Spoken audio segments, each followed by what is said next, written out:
and no interceptions. That's America's Game of the Week in just a few minutes. That's a kiss of death. I know.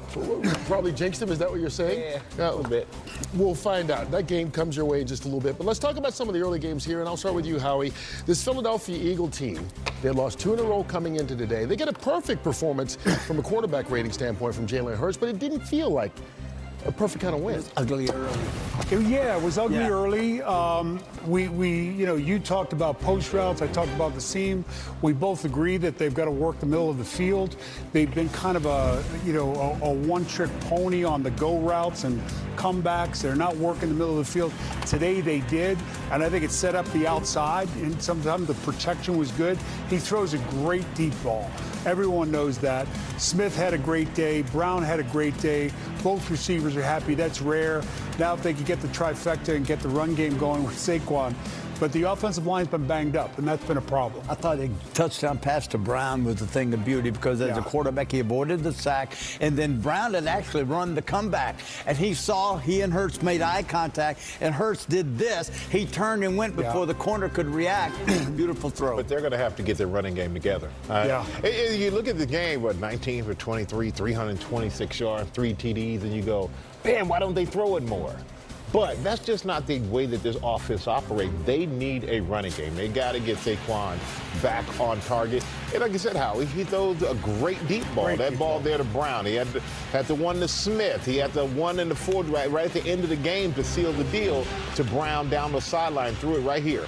I mean, just perfect. You can't beat that. But you're going to have to have a running game. I would say the difference, too, between Jalen Hurts in this game and the other games this season is that he had time, in that pocket to throw the ball. The offensive line did a great job protecting him. And when he has time, those wide receivers, A.J. Brown, Devontae Smith, they can run those routes down the field, those post routes, those deep routes, and Jalen Hurts can unleash it then. And that was the difference this game between all the other games. Turnovers, I thought, when Wentz threw the 2 early picks, those were big momentum killers for the Vikings. Yeah. Vikings were actually playing good. Yeah. And then you have those, and that not only slows your offense down and leaves doubt there, but it also lets your defense down. On that last throw, and you tell me, I think the post routes, the seam, the things that set up that downfield. On that last play you talked about with Brown, he's faking the post. He gives that one step to the post and back out, and it's like a double move. That's a sluggo route, slant and go. Yeah. And it all worked in his favor today. I mean, he winds up 326 yards, 3 touchdowns. 300 of those yards were to Brown and Smith. Just those 2 guys alone. After the game, he got a perfect quarterback rating, and then he spoke to Pam Oliver. All right, Jalen, versus the Giants, you guys couldn't do much of anything. What happened in this short span of time? What happened in this short span of time? I don't know. We just, I got to watch the film to really be able to answer that question honestly. But we found ways to play good ball, and we made big time plays when we needed to. Defense played a hell of a game. They got to get in the defensive touchdown is big, and then I think for us just continue to capitalize on those opportunities. We still got a lot to clean up. When I look at it from my point of view now watching the film of not putting ourselves behind the sticks, having some positive runs, and then being efficient in the pass game. But we just want to continue to push ourselves in there. You talked to me about Devontae Smith and the talents that he had. Shit, I mean, he had a hell of a game today. Probably a career day. Hell of a player. He's been doing it for a while too, since college. So, hell of a player. Made some big time catches. How do you build on this? Maybe silence some critics, maybe answer the questions about identity that we talked about this week that you guys are trying to formulate. How do you take this and run with it? Well, I think as you go throughout the season, the questions of identity come up in the beginning of the season. Everyone wants to know what a team is. How do they do it? How do they win?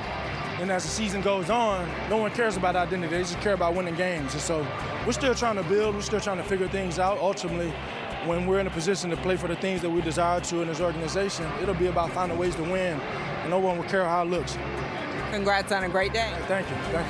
Good to see you. Michael, they talk about finding ways to win. He mentioned Devontae Smith, 183 yards receiving. A.J. Brown had the 2 touchdowns, 121. Again, it wasn't perfect, But this also, I think we forget sometimes, this is kind of like last year. They started off slow, and then they kind of hit their stride and got it going right about the same time. And then whenever you're the Super Bowl champ, every week you show up, you're the hunter. You're getting the best from everybody. It's not like, oh, they're a good team. We're going to go out here and just see. No, people know what they're going to get against the Philadelphia Eagles. People show up every week giving their best because they feel like if they can beat this team, they feel like they are legitimately going to be a contender down the road themselves. So Eagles, yeah, it's going to be tough for them. It always is tough for the defending champ.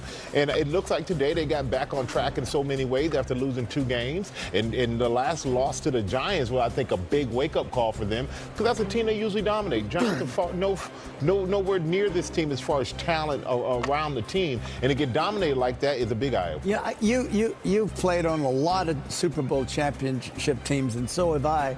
And I ran the same offense, basically, Howie, as you all know, was run oriented. That was the whole focus was on running the football. And 2 Hall of Fame wide receivers. And they have Brown and Smith. Yeah. All right, now, if you've got receivers on the outside, we're seeing everyone stop Saquon. We're seeing that. Yeah. That's not always going to be like he's going to bust loose here in one of these games. But, boy, if you got, and they got a tight end in there, you got 2 great wide receivers like they have and those 2 guys. And today I thought the way Hurts distributed the football to both of them was amazing. The run last year sets up the pass. Yeah. Maybe the pass sets up the run. It's in reverse right now. I think right now, for them to have the kind of success I think they want to have moving forward, they've got to open things up. I mean, Minnesota, how many times they have 8 men in the box today? A bunch. Daring you to throw the ball. Yes. We talk about 2 guys. With those 2 wide receivers. Yeah. Well, talk about 2 wide receivers, the Dallas Cowboys. Pickens has really been playing well, 5 straight games with a touchdown, and now they get CeeDee Lamb back for today's game against the Washington Commanders, which comes up here. Could you see the same thing? Could you see the same thing with Puka Nacua and Adams with the Rams? Now you've got Dallas. Well, is it? It's 2 great receivers, two great receivers. Adams is on the back end of his career. He's still These 2 good. guys down in Dallas are in there. He's still good. He's 30-plus years old. The 2 guys in Dallas, I feel like, are still fighting for territory. Yes. Can they get along? That's my question. It seems like for whatever reason, this locker room and this environment seems to suit Pickens for whatever reason, where at Pittsburgh didn't.